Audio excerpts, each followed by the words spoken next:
Hey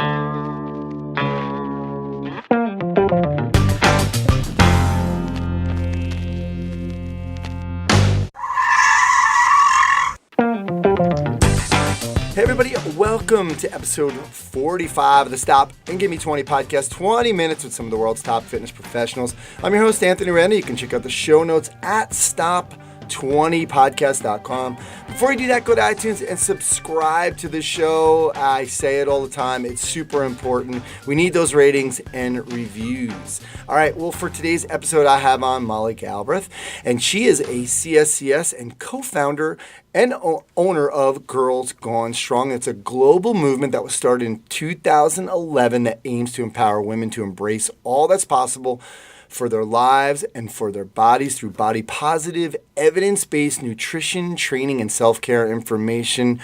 You got to check out what they're doing. Really important stuff. She's also the author of The Modern Woman's Guide to Strength Training. Molly, thanks for coming on. Thank you for having me. I appreciate it. It's going to be fun. All right. Well, a quick side note, the Strength Coach podcast episode that you were on was probably the longest interview that I think it was. It was the longest interview that I ever did. So I'm excited. This is only 20 to 25 minutes, so we got to keep it, All right. I'll do it. I'll keep it short. All right. Cool. Let's get into this. What's your story? Yeah, so I was a actually competitive gymnast growing up, which is hysterical because I'm almost 6 feet tall. So most people don't look at me and think competitive gymnast, but I did that for about 5 years growing up. I was a cheerleader in high school, end of high school and beginning of college. I became really sedentary, gained quite a bit of weight. And it was in 2004 that I kind of realized I wanted to get in shape. And I didn't really know what that meant, but I just knew I wanted to feel better in my body. And the one thing that I had the most control over was the one thing that felt most out of my control. So I was happy with school and friends and work and all of these things. And what felt most out of control was my body. So I decided that I was going to get in shape, and I hired a personal trainer, worked with him for about 6 weeks, saw some results in the gym. But as a poor college student, I couldn't afford to work with him for too long. So I started working out on my own after that. And about 8 or 9 months later, I actually started dating a guy at the gym who was a trainer, and that is much more economical, I will tell you. He was really into bodybuilding and powerlifting. So I was thrust into this world of really intense, extreme fitness, I guess, within my first year of becoming interested in it. And over the next several years, I competed in powerlifting. I did figure competitions. I'd go on to open my own gym, start my own website, and then eventually start Girls Gone Strong. So it all started, it's hard to believe it's been 13 and a half years now that I've been super into health and fitness. Nice. Well, what kind of came first? Because were you a little bit did you have any trepidation about the powerlifting? Like in the beginning, were you like, whoa, buddy, let's take it easy here. I just want to look good. Or bodybuilding could be pretty extreme as well. So what started, like, was it more of the bodybuilding when you started dating the guy? Yeah, no. So from an aesthetic perspective, I was interested in kind of the women's figure type stuff. And of course, this was, again, 13 years ago, and the physiques of the women competing have changed, have evolved over the years. But I really wanted to look like that. But one day I walked in the gym, and they were doing like deficit deadlifts. And I had never really trained barbell deadlifts. And I walked up and was like, do you think I can do that? And they're like, I don't know, maybe. And I deadlifted 240 pounds from a deficit, never having trained the lift before. And they were like, that's actually pretty good for someone that hasn't done that. So 2 weeks later, I signed up for a push-pull powerlifting meet, and hadn't trained for it at all, just did the pull portion of it, deadlifted 285 pounds and had a fantastic time. And I really, I just liked kind of asking, like, can I do that? Is that something that my body will do? So there wasn't really any nervousness about it. It was more excited just seeing what my body could do. Very cool. You just kind of ate up that whole gym culture right away. Nice. Mm-hmm. So you think the gymnastics definitely had something to do with that? I mean, how long was the gymnastics? Like, were you doing it from like 5 to 16, or were you? No. Okay. It was 7 to 12. Okay. Was it super serious, or was it just? Gymnastics, even if you're not at a super high level, I was going 16 hours a week. So it was 4 hours a day of practice, 4 days a week by the time I was about 9 years old. So even if you're not competing at a really high level, again, I do not have the body type for it. I'm almost 6 feet tall. I was growing out of the settings for the bars by the time I was like 10 or 11. I was like bigger than some of my coaches, so I really did not have the body type for it. I just enjoyed it. So between that and then powerlifting with my like 6'1" wingspan, I have an affinity for picking sports that are terrible for my body type, but just doing things that I like. So it definitely laid a foundation for sure for me, but I never viewed myself as someone who is athletic, which is kind of interesting. Nice. Cool. Well, let me talk about growing up. Who was that person, who was that superhero growing up? Who influenced you the most to kind of become the person you are? Yeah, so I hope this answer isn't too cliche because it is my dad. But what a lot of people don't know about my dad is that he was actually a politician, an author, and an activist. So starting almost 50 years ago, he was advocating for the legalization of industrial hemp and medical marijuana. And believe it or not, that wasn't super popular in Kentucky almost 50 years ago. But from his perspective, it was kind of the ultimate infringement on human rights that, we were being pushed pharmaceuticals, that alcohol was legal, and that this one particular thing that he felt like could be so beneficial to so many people from a medical perspective that we now know is very beneficial to people from a medical perspective was illegal. So he was the ultimate example of standing up for what you believe in, regardless of what anyone else says, of doing what it's right because it's right. And it was just an incredible example of not backing down on something that you really believe in, not allowing yourself to get discouraged, and fighting for what you think is right, even in the face of people laughing at you, ignoring you, ridiculing you. Just really, really someone who believed in what they were doing and the truth of what they were saying, and never backed down. And he actually passed away just over 5 years ago. So it's really kind of challenging. He wrote some of the original legislation for the legalization in California. And so wow. It's, a bit challenging now to see it become so mainstream and accepted, and to have him be really, verbally abused for years by all the people in power who weren't interested in the truth. And so he was an incredible example to me of someone who believed in human rights, freedom, and, protecting people from big corporations, which is so much of what I do with Girls Gone Strong, right? Yeah. It's the major corporations who are preying on people, and specifically insecurities of women, for profit. And he saw the same thing with the pharmaceutical companies who were preying on sick and dying people for profit when there were other things that could be helping them that would be more beneficial. So there's a lot of parallels actually in what he's doing and what I'm doing in terms of putting the interest of people over profit, for sure. So he really didn't get to see then, you said 5 years ago, he didn't get to see really, this whole thing explode. Your movement. Yeah, well, no, he didn't.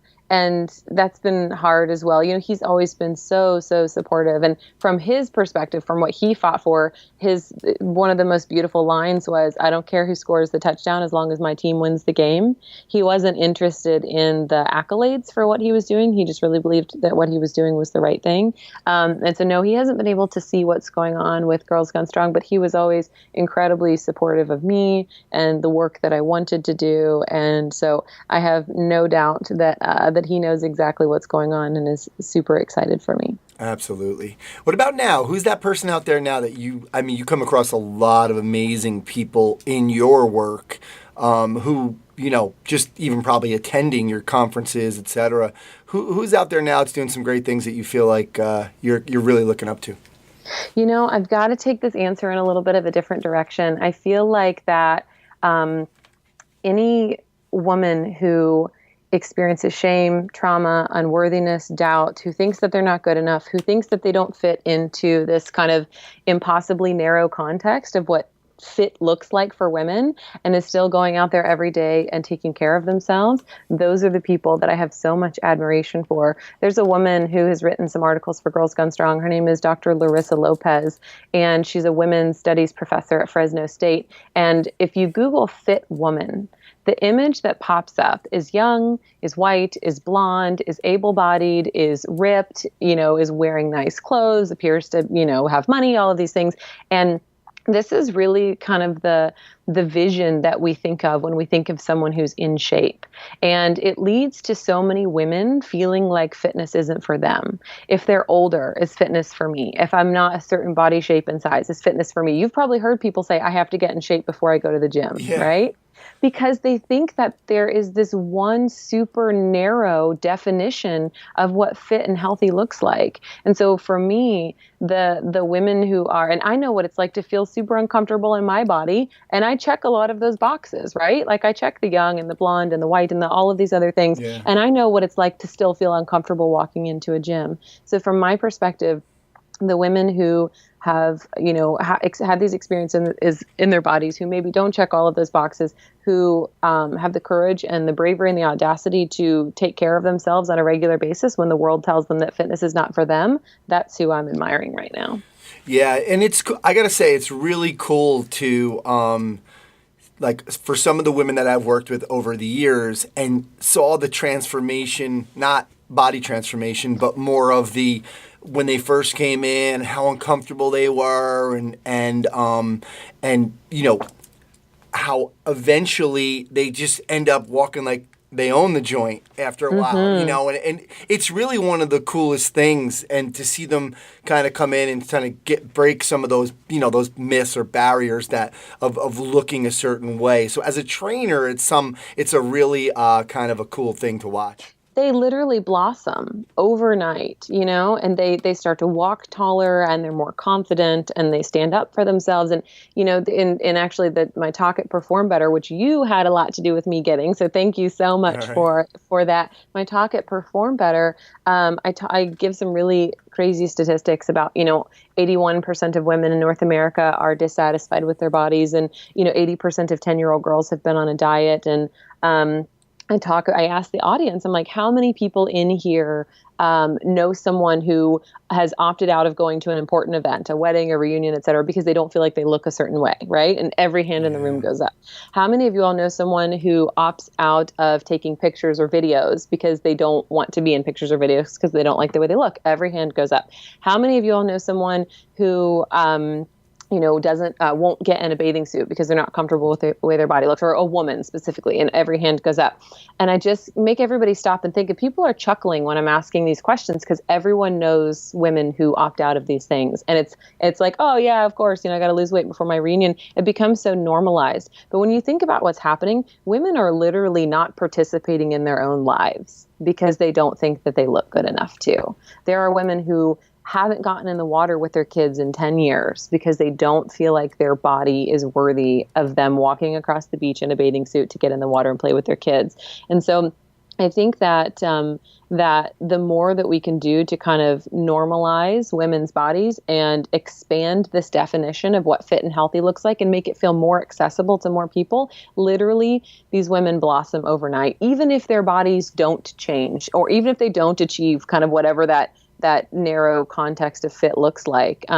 Everything changes for them once they realize how strong and capable and powerful they really are. Very cool. I probably don't have to ask this question, but exactly who are you trying to be a superhero to? Let's even narrow that down completely. And you're trying to help with your message. Yeah. I think that it's those women. It's those women that I want to show.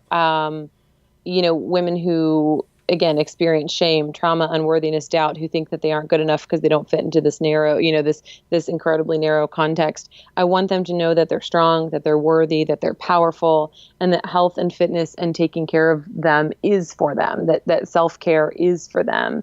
That's who I want to be a superhero for. Cool. Let's go into the industry right now. Just, you guys have obviously, Girls Gone Strong has changed a lot of the game for a lot of women, and what I think is probably just as important. Like I was reading the Larissa Lopez article from your site, and you're not just changing the women, you're changing like my idea, and if I'm a trainer and I'm training people, I need to start looking at things a little differently. Or somebody who's interviewing people in the fitness business, and I start to have to look at myself and say, yeah, I have no women of color on my shows, and I'll give the excuse that, oh, well, they're not in front of me, whatever. But, Right. You have to seek them out, right? But Yeah. what are some things you feel like we're heading in the right direction, but where do we need to really do, as trainers, where do we need to go? Yeah, absolutely. So I do think that one of the things that we're doing right is a lot more people in health and fitness are calling out that type of, discrimination, prejudice, racism, implicit bias, whatever you want to call it. A lot more people are pointing it out and saying this isn't okay. This system, right, was basically set up by like white men, and they are the ones who have been leading the charge for a really long time. And that's true for a lot of systems in the United States. And so it's set up to benefit them, which is just the way that it works, right? If another group of people set it up, it would be set up to benefit themselves. And so I think that we are moving a little bit more towards that direction. There were more women speaking at Perform Better. And I get it. It's hard. I've put events on before, and I know what it's like to have crowd favorites and want to mix it in with new people and then want to give other people opportunity. And you do have to, if you are in this one particular sector of fitness, you do really have to expand your circle and go outside. But the more that I've been doing that, the more that I've been meeting incredibly talented health and wellness professionals who I just had to open my eyes a little bit wider and see that they were there and available and doing great things and work to kind of elevate them and their voice. And another thing I think, so we are moving in that direction, but I think we can always do better. So I'm super happy to hear that you are reading those articles and taking those into account. Another thing I think we're doing right is moving towards a more interdisciplinary approach to working with clients. So a very whole person approach, understanding what our scope of practice is and building a referral network of people who can help clients and have the best outcomes. So talk to a lot of different people, and they're, within their gyms, they're bringing in massage therapists and physical therapists, and they have, maybe a mental health counselor that they recommend. And so I really like that we're starting to see that that we can't do it all, but that having other people that we have relationships with that we can refer our clients to is really important for their overall best outcomes and results. Yeah, very cool. Are you doing anything, like, for example, one thing that you guys can do, I think, is when you find these people is like get them to have more blogs and more podcasts on their own just to get the word out there. Do you work with any of your girls like in that respect? Yeah. So, I mean, I've certainly recommended and connected like Kevin Larrabee with a couple of women who are writing for us. Another woman who just wrote about, let's talk about the representation of Black women in fitness, just got a speaking gig from her article from us. So yeah, we're doing what we can to take the women who are writing for us, who are helping us get their message out to people. We're turning around and trying to introduce them to other people to kind of help elevate and amplify and get them connected with people in the industry who can help them do the same thing.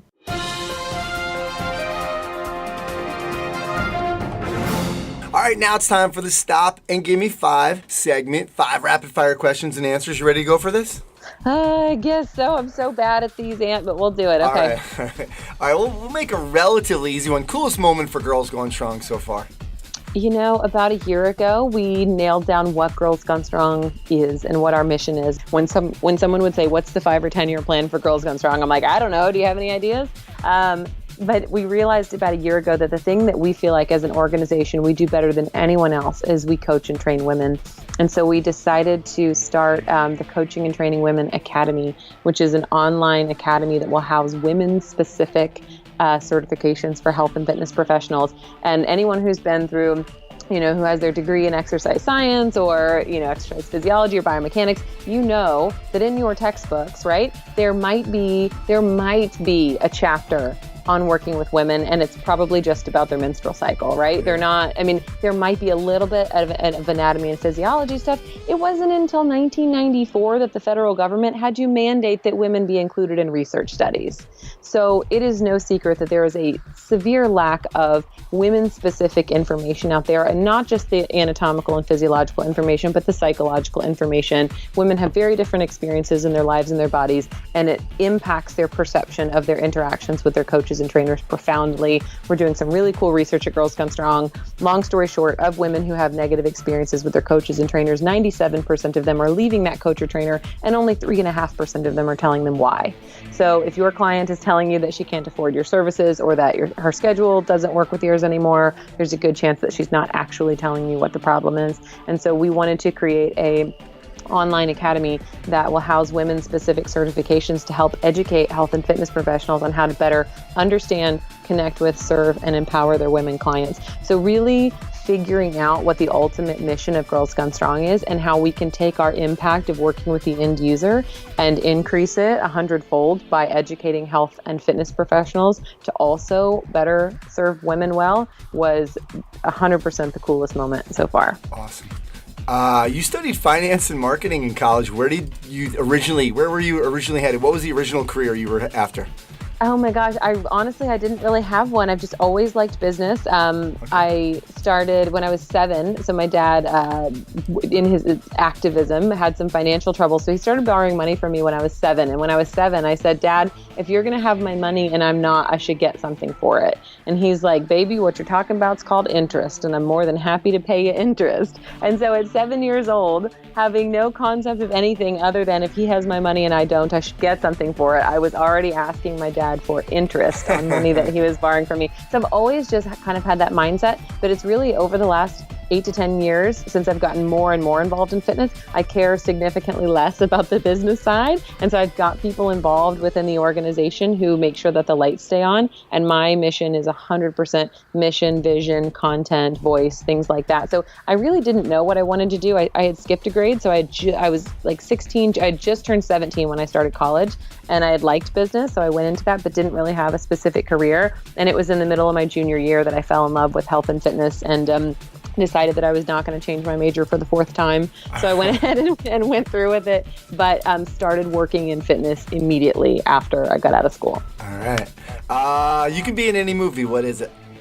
Okay, so this question, a funny fact about me is that I don't actually remember any movie that I've ever seen within about a week of seeing it. So I have no idea, except I know that Dumb and Dumber is my favorite movie. So that's going to be my answer. All right. Love it. Lunch with anyone from the past. Who is it?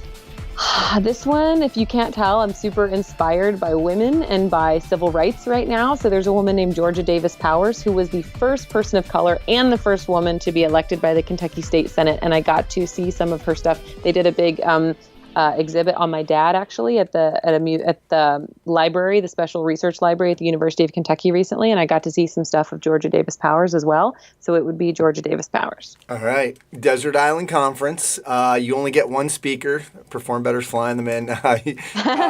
Who's that person? And somebody you haven't seen. Who do you want that to be? And somebody I haven't seen. I have to break the rules and say John Berardi. He is 100%. I have seen him before, but he is 100% the most impactful person I've ever seen speak at any type of fitness conference whatsoever. So I'm going to pretend I haven't seen him and say John Berardi. Okay, I got to say, seeing John is awesome.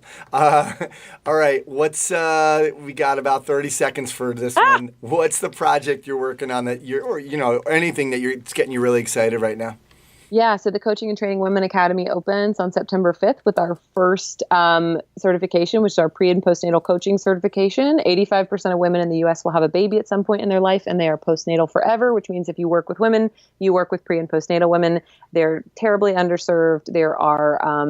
You can have massive changes on their lives, both positively and negatively, if you do or do not understand how to work with them. So I'm super excited about this particular population and teaching health and fitness professionals how to better understand, connect with, serve, and empower them. Very cool. Letter to your younger self. Last 30 seconds. What advice are you going to give young Molly? Yeah. So I think that everything that I was going through at the time, things were challenging. I had divorced parents. We didn't have a lot of money. I had skipped a grade. I was made fun of, at different times in my life. I had some, challenging things happen in college. And I think ultimately that everything that I was going through is exactly what would prepare me to do the work that I do today, would probably be what I would want to know. That it's everything that I'm going through is worth it, and is literally just strengthening and teaching and helping me become more resilient so that I can do the work, and ultimately preparing me to do the work that I do now. Great advice. And the work that you're doing now is some really inspiring and amazing stuff. And it just keeps getting better. And it's really it's amazing to kind of see Girls Gone Strong grow and see your message just really blossom and reach so many people. So thanks for doing that. And thanks for coming on the show today. Thank you for having me. I appreciate it. I think we only went a couple minutes over, right?